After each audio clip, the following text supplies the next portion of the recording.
Hi all, good afternoon.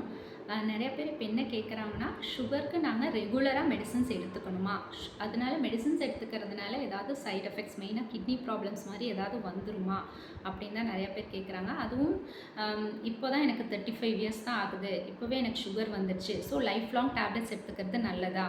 So நீங்கள் உங்களுக்கு டயட்லேயும் எக்ஸசைஸ்லேயும் sugar நார்மலான லெவல்ஸ்க்கு வரல அப்படின்னா நீங்கள் மெடிசன்ஸ் எடுத்துக்கிறது தான் நல்லது.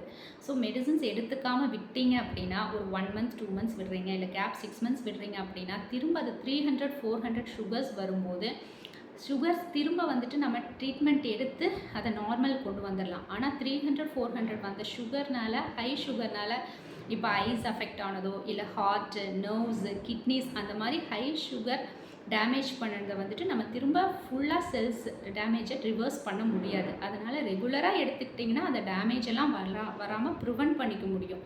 அதுவும் நம்ம லோ டோஸில், எப்போவுமே ஹை டோசஸ் போடும்போது தான் நமக்கு கேஸ்ட்ரைட்டிஸ் அந்த மாதிரி ப்ராப்ளமோ, உங்களுக்கு வந்துட்டு வேறு ப்ராப்ளம்ஸ் ஏதாவது வர்றதுக்கு சான்சஸ் உண்டு. ஆனால் நமக்கு கரெக்டான அளவு டோஸ் போடும்போது உங்களுக்கு சுகரும் கண்ட்ரோலில் இருக்கும், அதே நேரம் வேறு எந்த ப்ராப்ளம்ஸும் வராது. நீங்கள் ஹெல்த்தி லைஃப் ஸ்டைல் ஃபாலோ பண்ண முடியும். Thank you all.